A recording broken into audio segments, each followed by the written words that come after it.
Vous écoutez Chronique criminelle par Jacques Pradel. Dans cet épisode, l'affaire Jessie Travaglini. C'est l'histoire d'un triangle amoureux qui tourne mal. L'histoire de deux femmes pour un seul homme. D'un côté, Jessie Travaglini, 28 ans, très jolie, mariée et à la carrière professionnelle prometteuse. De l'autre, Héloïse Bagnolini, une épouse discrète et sans histoire. Mais l'une de ces deux jeunes femmes va mourir. Que s'est-il passé? Crime passionnel, accident ou meurtre de sang-froid? La réponse sur fond de sexe et de jalousie dans cette nouvelle affaire de chronique criminelle.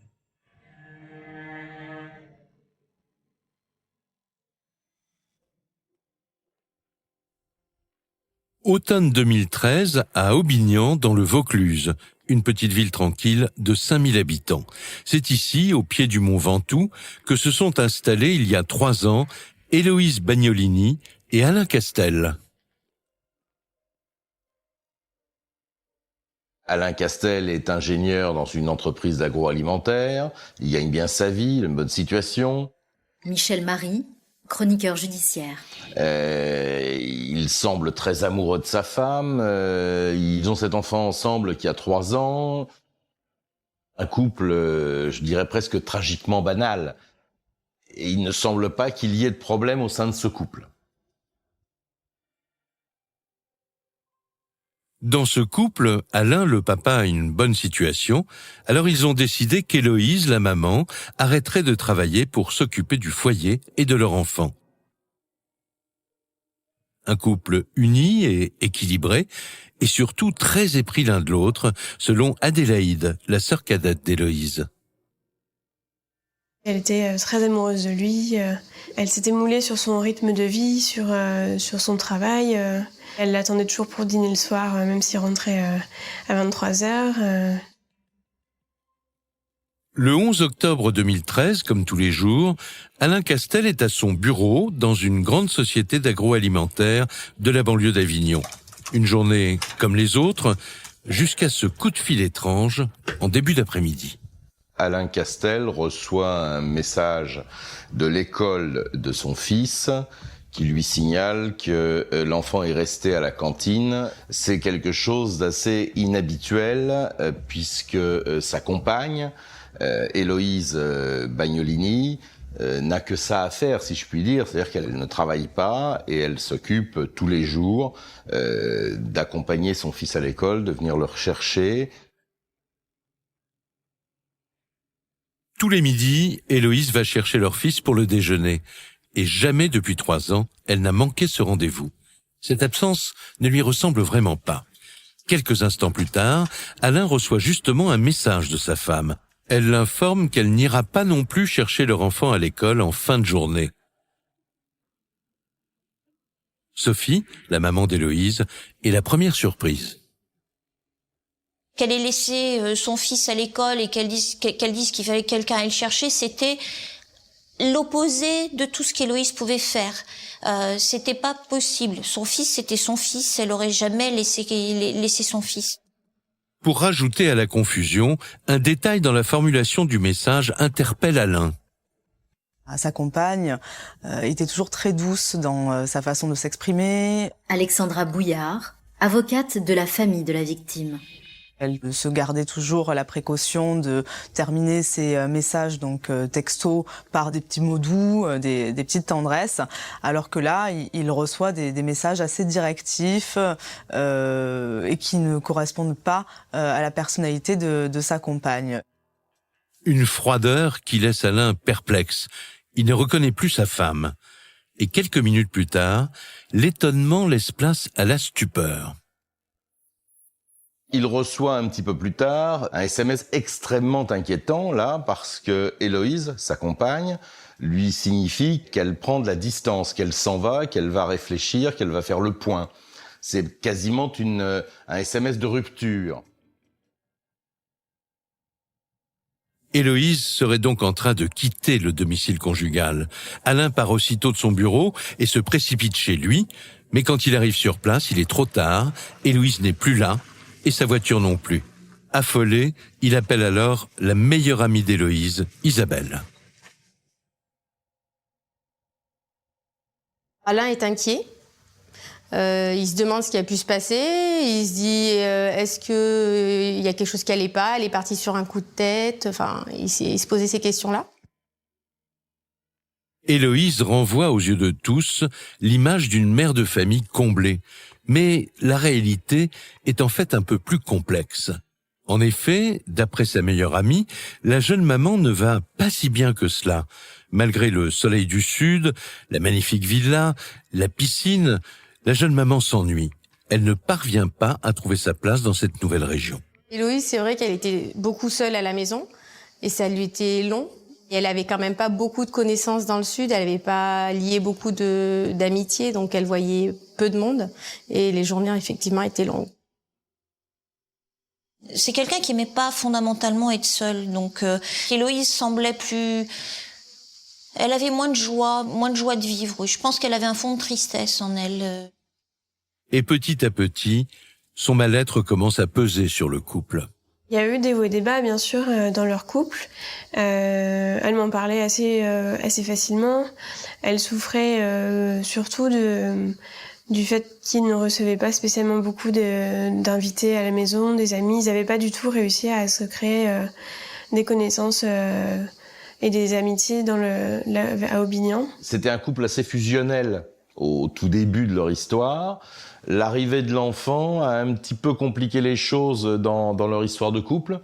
Ils avaient moins d'intimité. L'ennui, la solitude, Héloïse sombre peu à peu dans la mélancolie. 10 jours avant, quand je suis descendue, on a parlé de nos années de jeunesse. On parlait de nos ex. Et elle m'a dit, effectivement, j'ai un ex qui me relance. C'était pas la première fois, qu'elle avait laissé il y a longtemps de ça. Et elle m'en avait parlé. Ce départ précipité ne lui ressemble vraiment pas. Alain pénètre dans la maison et son angoisse monte aussitôt d'un cran, car ce qu'il découvre n'est vraiment pas normal.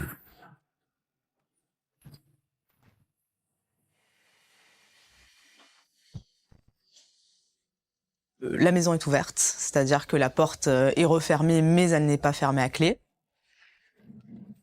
Il ne trouve pas donc Héloïse dans la maison. Il constate un désordre apparent, c'est-à-dire que les courses qu'elle avait faites le matin sont encore entreposées dans la cuisine, elles n'ont pas été rangées. Chose très curieuse, elle a laissé le sac à main, le moyen de paiement, la carte bleue, la carte d'identité. Elle a laissé son trousseau de clés. Enfin, ce qu'une femme emmène en priorité lorsqu'elle s'en va. Donc pour un départ précipité comme elle semble l'avoir indiqué à son époux, Bertrand Pin, avocat du mari de la victime. il y a des choses qui ne collent pas. Termine son inspection dans la salle de bain et dans la salle de bain apparaissent des traces de lutte. Le pommeau de douche est cassé, il se rend compte directement qu'il s'est passé quelque chose. Et à ce moment-là, il découvre des traces de sang. Il commence à envisager des hypothèses macabres. On peut imaginer qu'il y a eu une scène de violence dans cette salle de bain. Alain Castel, à partir de ces constatations, est terriblement inquiet. La présence de ces taches de sang dans la salle de bain, la disparition de ses affaires, ce départ précipité. Il est inquiet parce qu'il pense aussi que c'est peut-être un cambriolage qui a mal tourné, parce qu'ils avaient été cambriolés quelques temps plus tôt, 3 semaines avant, je crois. Il se demande si les cambrioleurs seraient pas revenus, et à ce moment-là, si elle n'a pas été enlevée. Enfin, toujours est-il qu'il y a une situation qui n'est pas normale, et à partir du moment où il considère que cette situation n'est pas normale, il alerte la gendarmerie. Et dans cette petite ville tranquille, les gendarmes prennent immédiatement très au sérieux la disparition de cette jeune femme apparemment sans histoire. Le parquet ouvre une information pour disparition inquiétante et les enquêteurs se rendent aussitôt sur place. Là, leur instinct leur fait redouter le pire. Au moment où les gendarmes mettent un pied dans la maison, ils prennent conscience qu'il s'est passé quelque chose de grave.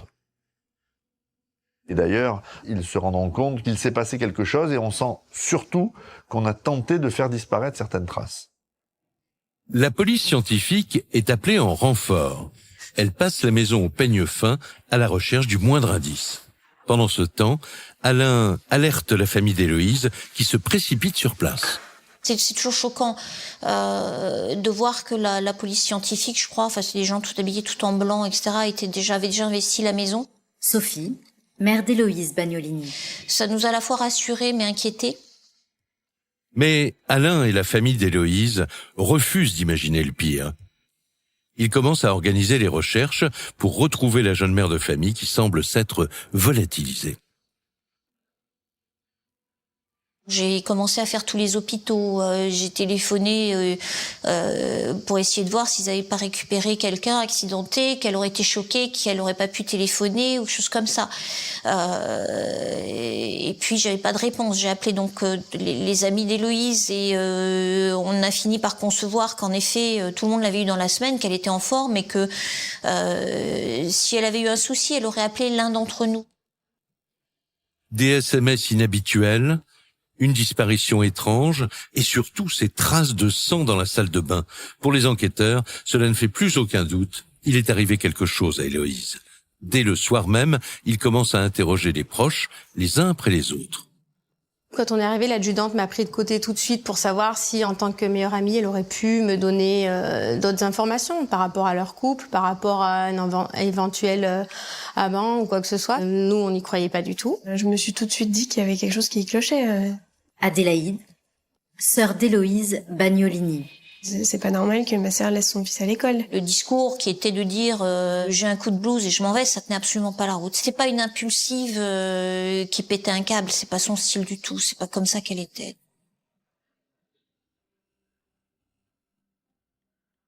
Il est minuit. Cela fait maintenant 12 heures qu'Héloïse a disparu. Et toujours aucune nouvelle de la jeune femme. La nuit s'annonce longue et angoissante.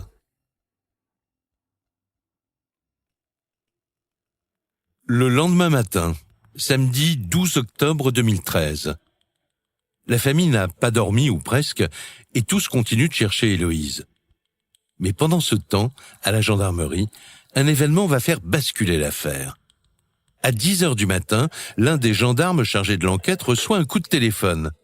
Au bout du fil, un collègue, un policier, qui lui raconte une histoire à peine croyable. Ce policier explique que son cousin, un certain Thierry Travaglini, l'a appelé pour lui dire que sa fille avait tué quelqu'un la veille.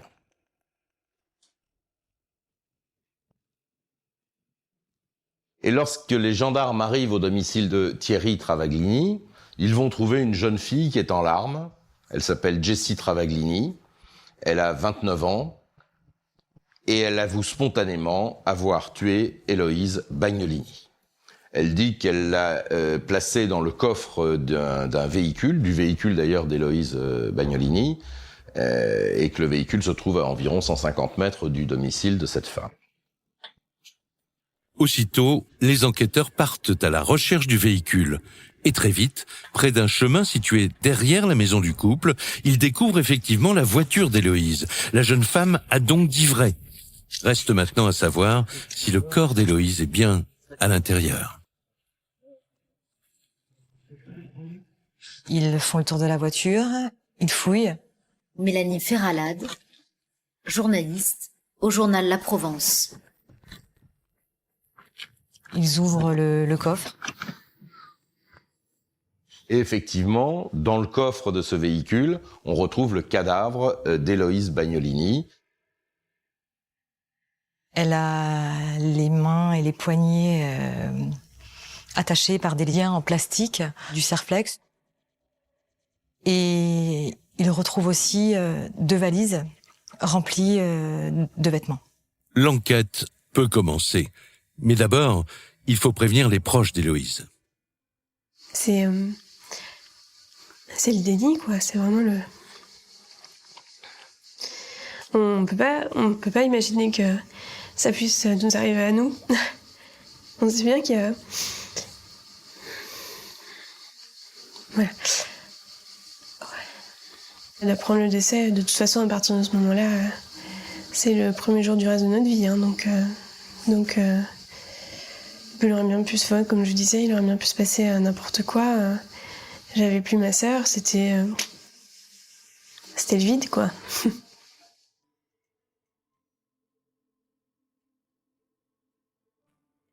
Je comprenais pas, je pouvais pas comprendre, je pouvais pas l'admettre, c'est pas possible.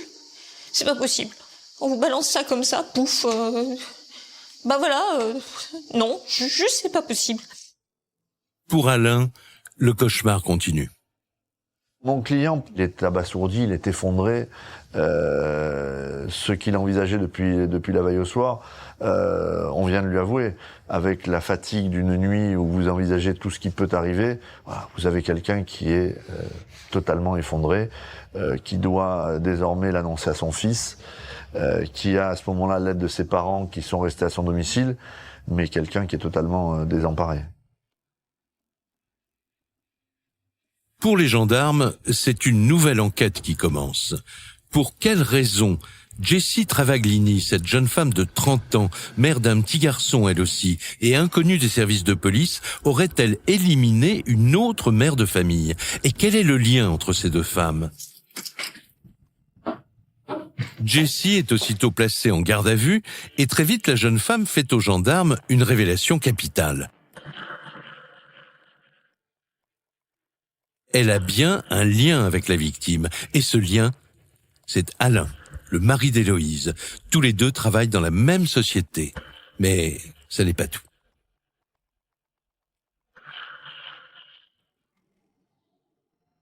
Il se trouve que Jessie Travaglini est la maîtresse d'Alain Castel, c'est-à-dire du compagnon d'Héloïse Bagnolini, depuis 3 ans. Les enquêteurs interrogent aussitôt le mari de la victime. Et Alain se montre très coopératif. Oui, il avait bien une relation extra-conjugale avec cette Jessie Travaglini, mais non, il n'a rien à voir avec le meurtre de sa femme. D'ailleurs, à l'heure du crime, peu avant midi, il était au travail à son bureau. Ses collègues peuvent en attester. Très très rapidement, et d'ailleurs ça ressort de la procédure. Bertrand Pin, avocat du mari de la victime. À aucun moment, les enquêteurs n'ont pu imaginer un rôle joué par mon client dans le décès de son épouse. Ça a été écarté immédiatement. Dès l'après-midi, il les a alertés sur ce qui lui semblait curieux. Cela n'a pas été envisagé une seule seconde dans ce dossier. Pour les enquêteurs, une piste évidente se dessine alors, celle d'une maîtresse amoureuse qui aurait voulu prendre la place de l'épouse légitime. Et pour comprendre comment cette jeune femme élégante a pu se métamorphoser en tueuse, ils vont se pencher sur la personnalité de Jessie Travaglini. Jessie Travaglini a eu une enfance un peu calamiteuse. Michel Marie, chroniqueur judiciaire. Des parents dépressifs ou très jeunes, elle a dû prendre en charge des responsabilités qu'elle n'était pas en âge d'avoir, et elle l'a fait. Ça a été difficile, mais elle a vraiment une vie dure, une vie compliquée. Pour échapper à cette vie difficile, Jessie se met en couple avec Jean-François, un passionné de rugby. Il a 21 ans, elle à peine 16. Probablement a-t-elle choisi cet homme pour venir en palliatif du papa qu'elle n'a pas eu, ou du père qui n'a pas pu jouer son rôle de père. Louis-Alain Lemaire, avocat de Jessie Travaglini. Et elle s'est donc trouvée à la recherche d'un homme auprès duquel elle pouvait un peu se reposer et mettre sa tête sur son épaule. Jessie et Jean-François se marient rapidement et après quelques années de vie commune, ils ont un petit garçon. Jessie pense avoir trouvé le mari idéal, celui qui lui offrira la vie dont elle rêve, mais elle déchante rapidement. Malheureusement, là encore, pas de chance pour cette pauvre Jessie Travaglini, qui va se trouver confrontée à un homme qui va absolument pas assurer son rôle de mari et d'époux dans la maison, et c'est elle qui va devoir tout organiser, s'occupant de tout, et de son petit garçon bien entendu, son mari préférant, à mon avis, s'occuper plus de son club de rugby que finalement de son foyer. Le couple commence à vaciller. Jessie s'ennuie, elle ne trouve pas au sein de son foyer la reconnaissance dont elle a besoin. Alors, pour compenser, elle va se jeter à corps perdu dans son travail. Jessie est assistante aux ressources humaines. Elle s'investit sans compter. La jolie blonde se fait rapidement remarquer. Il y a les gens qui la trouvent très très bonne, exceptionnelle sur le plan de travail, très sérieuse, réussissant tout ce qu'elle entreprend et pleine d'ambition. Et puis d'autres qui l'ont considérée un peu comme intrigante. Il y en a même certaines qui parlent de manipulatrice. On est vraiment sur quelqu'un qui a une grosse ambition professionnelle, un gros besoin de reconnaissance. Alexandra Bouillard, avocate de la famille de la victime. Et pour ses managers, pour sa direction, ça occasionne beaucoup de difficultés de gestion. On est sur de la gestion de conflits sociaux très régulièrement. Elle agace les femmes et elle plaît aux hommes. Elle agace les femmes de l'entreprise parce qu'elle est très belle, parce qu'elle s'habille sexy, les autres voient bien que les hommes sont à la regarder un peu, voilà. Et professionnellement, elle ménage pas ses efforts, elle travaille beaucoup. On sent qu'elle veut y arriver. La jolie jeune femme ne laisse pas les hommes insensibles. De son côté, Jessie a également remarqué l'un de ses collègues, son supérieur hiérarchique, Alain Castel.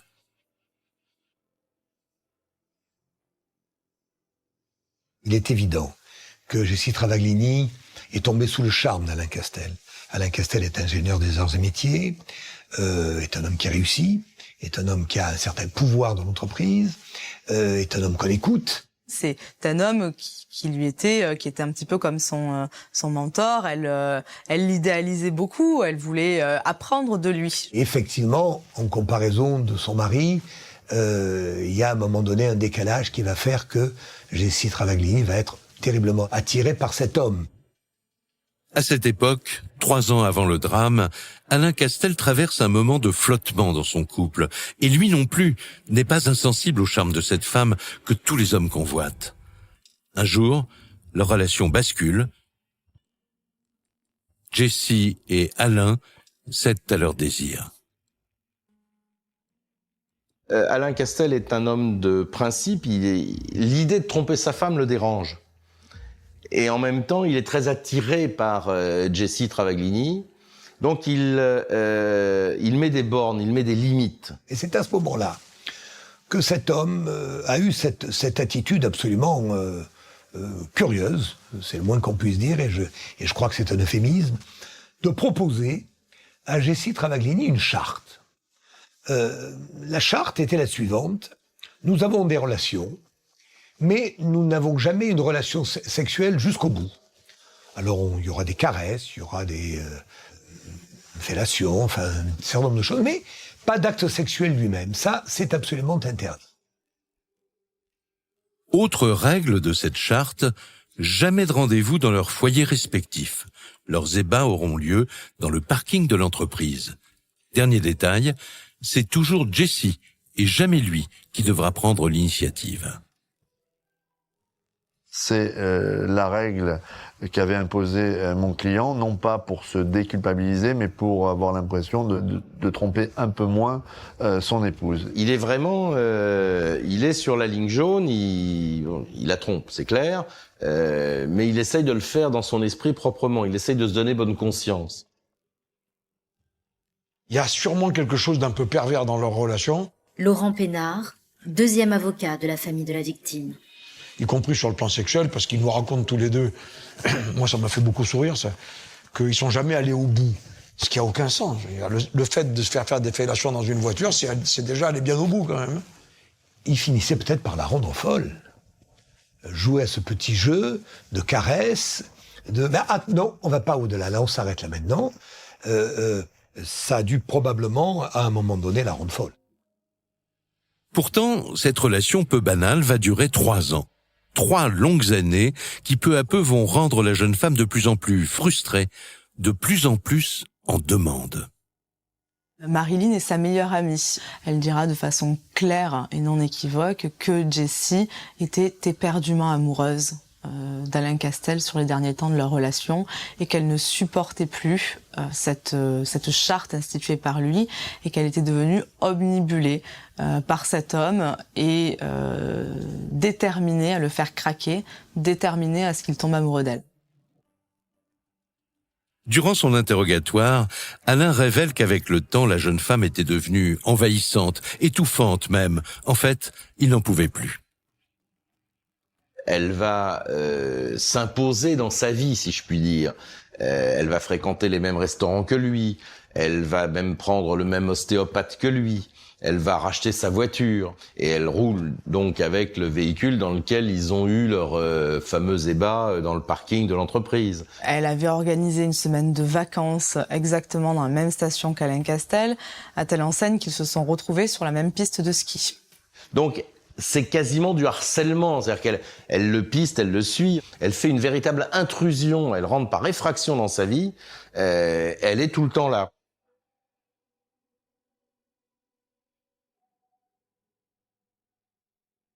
C'est pas vrai. C'est pas vrai. Alain Castel va jouer avec Jessie Travaglini. Louis-Alain Lemaire, avocat de Jessie Travaglini. Alors venir aujourd'hui dire moi je voulais pas, c'est elle qui m'a harcelé. Attendez, monsieur Alain Castel est ingénieur des arts et métiers, un homme qui a un statut social, qui a une fonction dans sa boîte qui est importante. Vous n'allez pas me dire s'il avait voulu vraiment mettre un terme, il pouvait mettre un terme évidemment à la relation avec Jessie Travaglini. 3 ans après le début de leur relation, Alain tente de prendre ses distances avec Jessie. Leur 5 à 7 se raréfient, mais à chaque fois, il succombe de nouveau au charme de la jolie jeune femme. À l'été 2013, 2 mois avant le crime, Jessie obtient enfin ce qu'elle attend depuis si longtemps. Profitant de l'absence de sa femme, Alain invite Jessie Travaglini à le rejoindre chez lui, dans sa maison. Et ça, c'est une vraie erreur parce il fait rentrer sa maîtresse dans son intimité.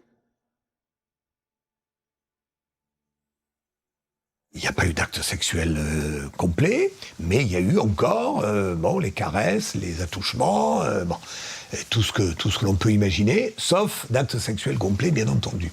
Et c'est, à mon avis, un des éléments qui ont perturbé gravement Jessie Travaglini. Probablement que dans l'esprit de Jessie, l'esprit peut-être un petit peu fatigué de Jessie, c'est une symbolique qui est importante.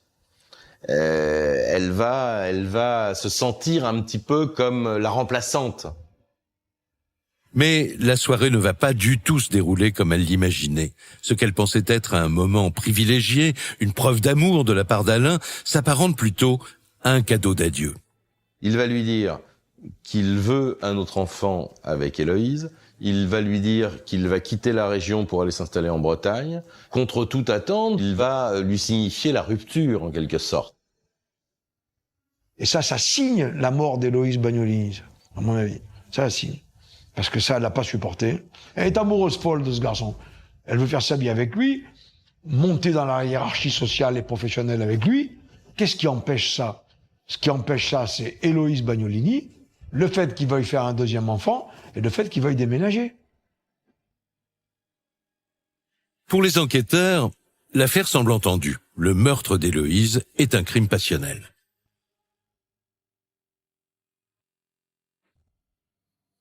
Mais quelqu'un va venir contester cette hypothèse, et pas n'importe qui, Jessie Travaglini en personne. Pendant sa garde à vue, la jeune femme l'affirme haut et fort aux enquêteurs, elle n'était pas amoureuse d'Alain Castel.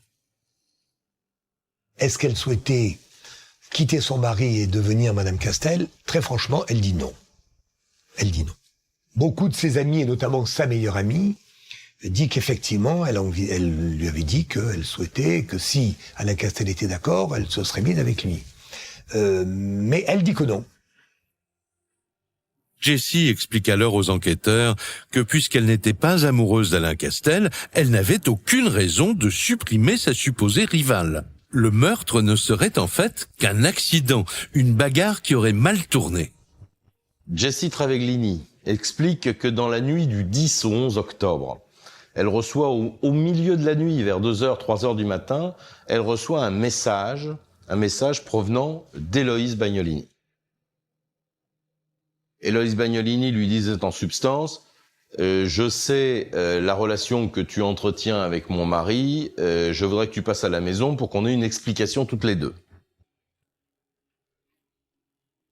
Jessie se serait donc rendue chez Héloïse à la demande de la victime. Quand elle arrive sur place, la mère de famille est dans sa cuisine. Elle l'attend. Jessie Travaglini explique que très vite le ton est monté. Héloïse Bagnolini l'a giflé. Donc, très vite, une rixe en fait éclate entre les deux femmes. Jessie affirme que la seule possibilité qu'elle avait alors, c'était de fuir dans le couloir. Elle va actionner toutes les poignées de porte qu'elle va trouver pour se réfugier dans la salle de bain.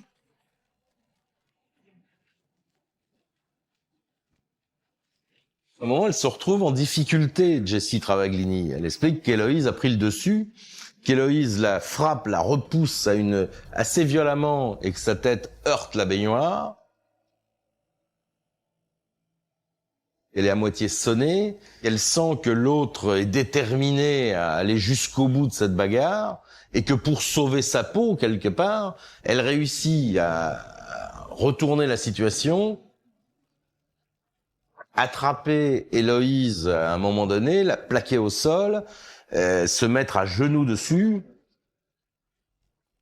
Et puis, elle ne voit pas d'autre solution que, pour sauver sa propre vie, que de passer une serviette de bain qu'elle avait torsadée autour du cou et de serrer. Jessie s'aperçoit qu'Héloïse ne respire plus.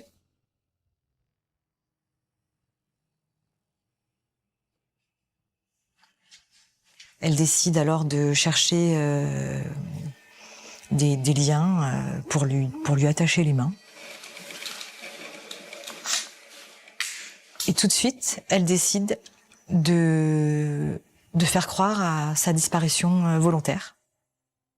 Elle prépare des valises pour faire croire à une fugue. Jessie Travaglini explique aux enquêteurs que devant le cadavre d'Héloïse, elle a paniqué. Mais au lieu d'appeler les gendarmes, elle a décidé de tenter de camoufler son crime. Elle appelle l'école en se faisant passer pour sa victime et prévient qu'elle ne peut pas venir chercher le petit garçon.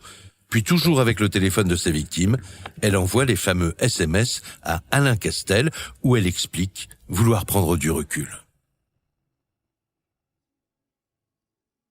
Elle va également tout nettoyer dans la maison, effacer quelques traces.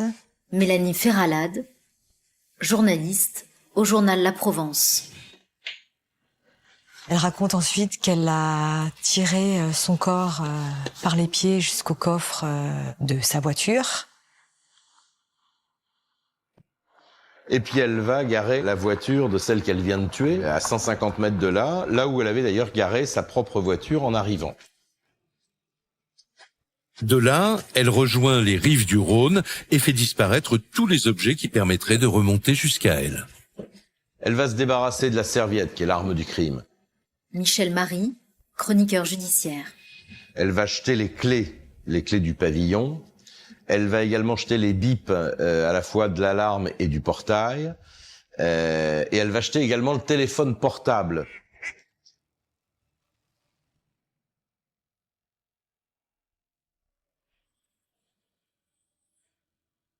Jessie aurait donc paniqué, et tout cela ne serait qu'un terrible accident. Elle n'a jamais voulu la mort d'Héloïse. Elle est désolée de ce qui est arrivé, mais ce n'est pas elle qui a commencé. Elle va immédiatement indiquer qu'elle n'a fait que se défendre. Elle dit qu'elle a eu peur, et qu'elle a eu tellement peur qu'elle a senti qu'elle allait elle-même être victime de violences tellement lourdes qu'elle a trouvé une seule solution, c'est de d'étrangler Héloïse en ne pensant pas tout de suite qu'elle l'avait tuée. À ce stade de l'enquête, impossible pour les gendarmes de savoir si Jessie Travaglini dit la vérité. Une seule solution, vérifier point par point ses affirmations.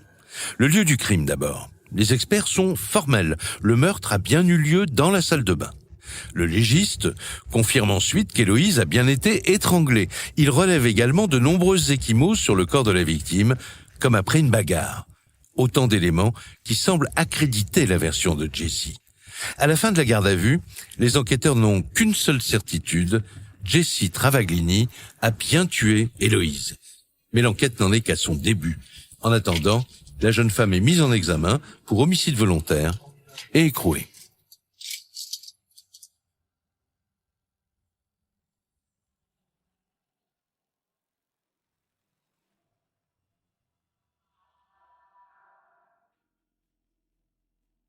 De leur côté, les proches d'Héloïse sont révoltés. Pour eux, la version de Jessie Travaglini n'est qu'un tissu de mensonges, à commencer par ce soi-disant rendez-vous entre les deux femmes. Je pense pas que ma sœur était au courant de cette relation, pas du tout. Adélaïde, sœur d'Héloïse Bagnolini. Elle nous en a jamais parlé, elle en a parlé à personne, et pourtant, voilà, dès qu'il y a eu des coups durs, elle nous a quand même toujours dit ce qui se passait. Même si elle avait appris la liaison entre Alain et Jessie. Isabelle, meilleure amie de la victime. Je pense que franchement, elle en aurait parlé à Alain. Généralement, on règle ses comptes avec son mari plutôt. Vous vous engagez pas avec l'idée de faire un deuxième enfant avec quelqu'un dont vous sauriez pertinemment qu'il a une relation extra-conjugale. Je veux dire, ça, c'est pas... Sophie, mère d'Héloïse Bagnolini. Je pense que dans l'approche intellectuelle d'Héloïse, ça aurait pas été quelque chose d'envisageable. Autre incohérence, selon la famille, le jour du meurtre. La victime avait 1000 choses à faire. Pourquoi aurait-elle en plus demandé à la maîtresse de son mari de venir s'expliquer alors qu'elle n'avait pas une minute à elle? On sait ce jour-là que Héloïse attend ses beaux-parents, qu'elle doit ranger sa maison, qu'elle est allée faire ses courses. Elle revient des courses au moment où Madame Travaglini arrive. Il est exclu qu'elle ait donné un rendez-vous comme ça, alors que le repas du petit n'était pas préparé. Et qu'elle avait l'habitude de préparer le repas de son petit avant d'aller le chercher à l'école à 11h ou 11h30, très tôt, pour le faire manger à la maison. C'était l'habitude de la maman et de son petit de faire comme ça. Laurent Pénard, deuxième avocat de la famille de la victime. Donc c'était exclu qu'elle ait donné un rendez-vous à ce moment-là. Ça n'a pas de sens. Quand on connaît la vie très réglée d'Héloïse Bagnolini, ça n'a pas de sens. Dans ses aveux, Jessie décrit une Héloïse agressive qui aurait porté les coups la première, à l'opposé du portrait dépeint par la famille. Du début à la fin de ce qu'elle raconte, je crois pas un mot de ce qu'elle dit. Ma sœur n'a pas pu l'inviter chez elle. Déjà, c'est pas du tout dans son caractère de provoquer des conflits. C'est pas dans sa personnalité, c'est pas son style. Jessie dit que c'est Héloïse qui l'a frappé en premier. Héloïse frapper quelqu'un, pour moi, c'est impossible. Je sais même pas si j'ai déjà vu s'énerver. Donc après, effectivement, en apprenant ce genre de choses, on a le droit d'être énervé, mais de là à taper, pour moi, c'est pas possible que ce soit de la légitime défense. Pour la famille de la victime, rien ne tient dans la version de Jessie. Mais les enquêteurs, eux, s'en tiennent aux faits. Et méthodiquement, ils continuent leur vérification. Dans son témoignage, Jessie Travaglini affirme avoir reçu un coup sur la tête en se défendant. Les gendarmes la font alors examiner par un expert. Et les résultats sont formels. Il n'y a aucune trace de coup sur le corps de Jessie Travaglini. Alexandra Bouillard, avocate de la famille de la victime. Jessie n'a aucune trace, ne présente aucune trace de lutte. Et c'est dire que, bien évidemment, la bagarre, parce qu'elle a présenté une bagarre, mais il n'y avait pas de bagarre en réalité. Il y a eu une agression unilatérale contre Héloïse qui n'a pas pu se défendre. La thèse de la légitime défense d'une mort accidentelle, comme le soutient Jessie, commence à se fissurer. Et les conclusions des médecins légistes enfoncent encore un peu plus le clou. L'expert a été très précis. Il a expliqué qu'il fallait, si l'on se sert d'une serviette, lacérer le cou et exercer une pression continue pendant au minimum 5 minutes sans relâcher, en indiquant que sur les dernières minutes de l'étranglement, la personne suffoquée avait des mouvements agoniques et que c'était une scène profondément choquante. Mais ce qui intrigue vraiment les gendarmes, c'est moins la scène de crime elle-même que le comportement de Jessie après le meurtre. Un comportement digne d'un tueur au sang-froid. Les enquêteurs découvrent qu'à peine 2 heures après le crime, Jessie passe tranquillement l'après-midi avec sa meilleure amie. Puis, comme si de rien n'était, elle participe à une soirée poker-pizza avec son conjoint et des amis. Le soir des faits, Jessie Travaglini aura une attitude normale. Alors certains décriront une dame près de son fils, comme si elle était consciente de vivre les derniers moments avec son enfant, mais quelqu'un qui n'est pas effondré, quelqu'un qui va manger, quelqu'un qui va boire quelques verres. Bertrand Pin, avocat du mari de la victime. Il faut se mettre à la place de quelqu'un qui a enlevé la vie par accident, parce que c'est ce qu'elle indique. Est-ce que vous avez de l'appétit? Est-ce que vous êtes capable de boire un verre, de manger des pizzas avec vos amis et de faire comme si de rien n'était ce soir-là, alors que vous avez un cadavre dans un coffre à 3 kilomètres de là, et que votre vie, forcément, va prendre une mauvaise tournure? Moi, je crois que, finalement, Jessie Travaglini n'est pas du tout mature, en fait. Louis-Alain Lemaire, avocat de Jessie Travaglini. Est-ce qu'elle n'a pas voulu faire comme si rien ne s'était passé? Comme si dans sa tête, on nie comme l'enfant qui vient de commettre une bêtise. Ah mais non, c'est pas vrai. C'est un mauvais rêve, c'est pas vrai, c'est pas passé. Le lendemain matin, Jessie se rend chez les seules personnes en qui elle a vraiment confiance, ses parents. Et elle ne semble toujours pas décidée à se rendre, bien au contraire. Le lendemain, elle est arrivée en pleurs chez ses parents. Laurent Pénard, deuxième avocat de la famille de la victime. Et on est sûr d'une chose, c'est que les premiers mots qu'elle a dit, j'ai fait une grosse bêtise, etc., j'ai tué quelqu'un, mais aidez-moi, il faut m'aider à cacher le corps. Donc la première idée qu'elle a, c'est pas l'idée d'aller se rendre, c'est l'idée de se faire aider par ses parents pour essayer de trouver une solution pour faire disparaître complètement le corps dont on sait qu'elle l'a placé dans une voiture, dans le coffre, à quelques encablures de la maison d'Héloïse. Mais ses parents refusent et ils finissent par la convaincre d'avouer son crime. C'est à ce moment-là que son père appelle la police. Jessie est arrêtée quelques heures plus tard. Devant les enquêteurs, Jessie maintient sa version. Il s'agit d'un accident. Elle n'avait pas l'intention de tuer Héloïse. Mais les gendarmes, eux, sont maintenant convaincus qu'elle ne dit pas toute la vérité. À commencer par la raison qui l'aurait poussée à se rendre au domicile de la victime. Jessie affirme avoir reçu un message d'Héloïse la veille du meurtre.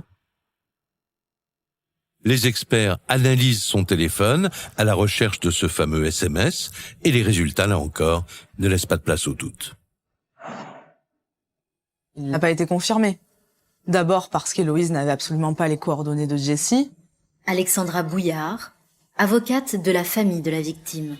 Ensuite parce que des enquêtes ont été menées, des expertises approfondies ont été menées sur la téléphonie et qu'il n'y a jamais eu de message. Donc cette communication n'a pas existé. On fait un premier constat, c'est qu'elle n'était pas la bienvenue et qu'elle s'est présentée par surprise. Un incroyable sang-froid après le meurtre, des preuves jetées à la rivière et des mensonges contredits par des relevés de téléphone. Pour les gendarmes, difficile de croire qu'il s'agit d'un simple accident qui aurait mal tourné. Et un nouvel élément va les convaincre que la jeune femme aurait en fait prémédité son meurtre. Le jour où Héloïse va mourir, 3 semaines avant, je dis bien 3 semaines avant, Jessie Travaglini avait posé une journée de RTT. S'agissant de cette RTT posée, ce qui a interpellé également les enquêteurs et le juge d'instruction, c'est qu'elle n'est pas jugée utile d'en parler à son mari, qu'elle ne travaillait pas ce jour-là. C'est-à-dire que son mari la voit partir le matin au travail, alors qu'en réalité, elle ne va pas du tout au travail. Donc c'est qu'elle avait bien quelque chose derrière la tête et qu'elle avait besoin de cette journée de liberté, entre guillemets, pour faire quelque chose de bien précis. Pour les gendarmes, cette journée de congé posée dans le plus grand secret, c'est la preuve que Jessie avait en fait tout prévu, qu'elle avait prémédité le meurtre d'Héloïse. Une dernière découverte lors d'une perquisition va renforcer leur conviction. Les gendarmes vont découvrir dans un tiroir fermé à clé l'emballage d'un taser. Un taser, c'est une arme d'autodéfense. Elle ne tue pas, mais c'est une arme très puissante. Elle envoie une impulsion électrique qui permet de paralyser n'importe qui pendant plusieurs secondes. Le taser a été acheté 3 semaines plus tôt et elle va acheter cet appareil pour neutraliser un adversaire. avec une décharge électrique, elle va acheter cet appareil à 60 km de son lieu de vie. Elle pouvait le trouver à côté de chez elle. Il y a des armuriers à Avignon, connus, ayant pignon sur rue. Elle est allée complètement au nord du département, à la limite de la Drôme, chercher son choker. Bizarre.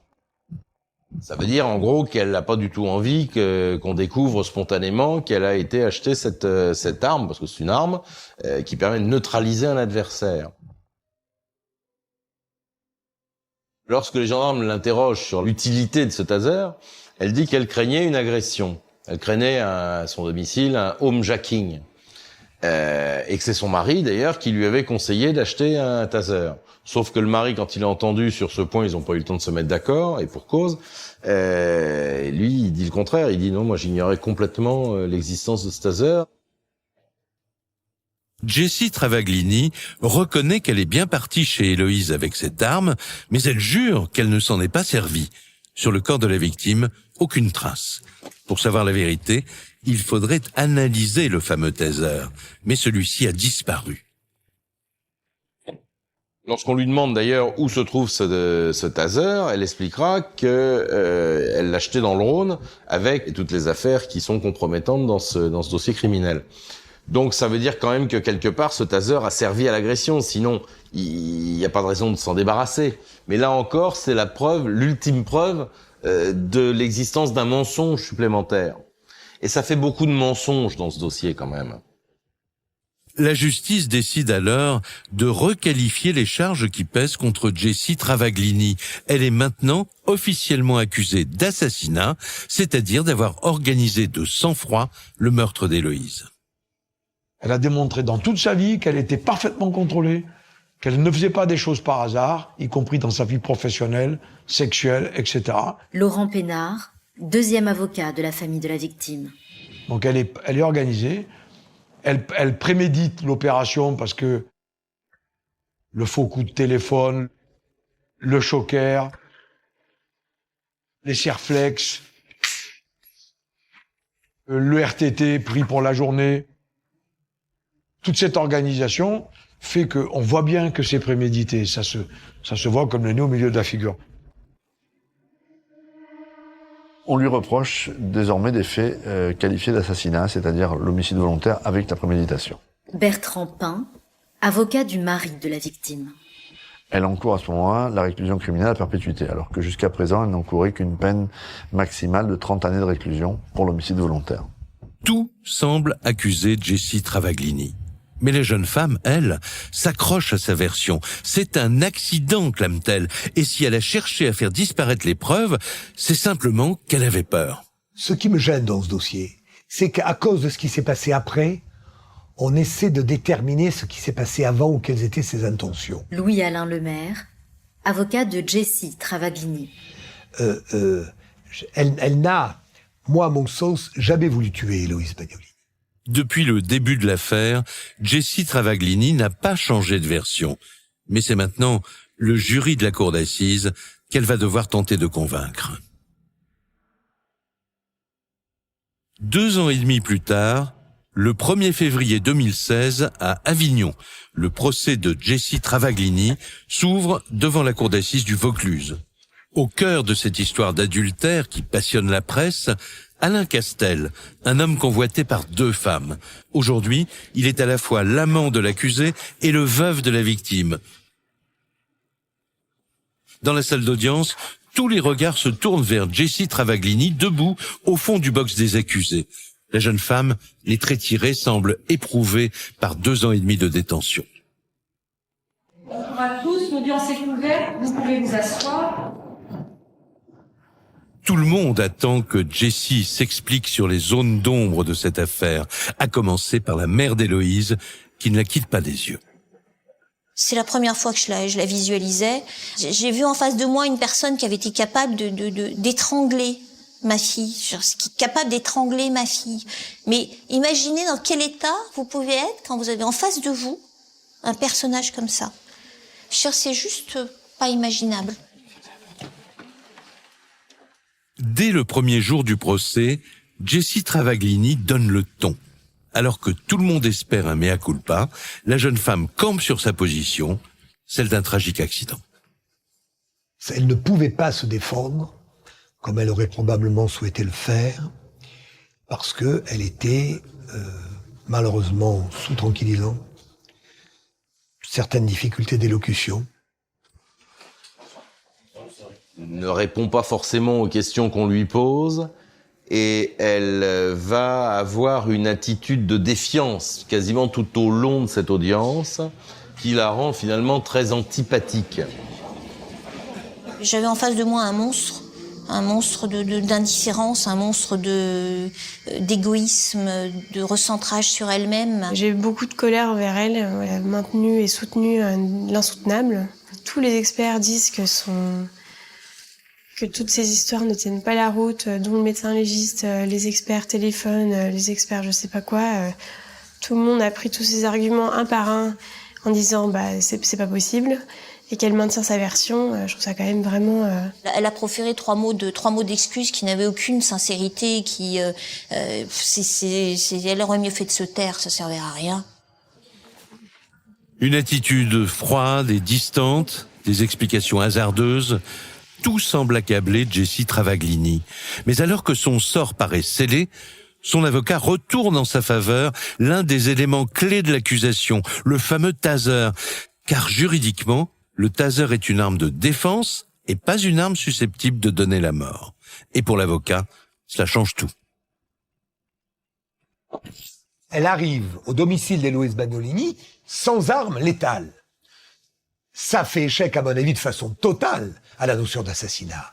Parce que si elle vient pour assassiner quelqu'un, elle arrive avec un revolver, avec un couteau, avec un marteau, avec du poison, avec quelque chose. Or, elle arrive les mains dans les poches. Donc, elle ne veut évidemment pas tuer Héloïse Bagnolini. C'est la grande théorie de la défense de Jessie Travaglini. Il ne peut pas y avoir de préméditation parce qu'il n'y a pas d'arme. Ça n'a pas de sens. On peut préméditer un crime et pas avoir d'arme sur soi et en trouver une d'opportunité. On peut avoir envie de tuer quelqu'un en se disant « je trouverais bien un moyen de la tuer sur place ». Préméditation ou accident? Le procès se termine après 3 jours de débats éprouvants. Et le verdict va réserver des surprises. Le jury estime qu'il n'y avait pas préméditation. Jessie échappe à la perpétuité. En revanche, fait rarissime, elle écope de la peine maximale prévue pour un homicide volontaire, 30 ans de réclusion criminelle. Il n'y a pas eu de véritable réaction. Elle a été abasourdie. Jessie Travaglini n'a pas véritablement réagi. Elle a encaissé. J'ai envie de vous dire presque comme si elle s'y attendait. Je pense qu'au fond d'elle, elle savait que la partition qu'elle avait livrée durant ces 3 jours de débat était désastreuse.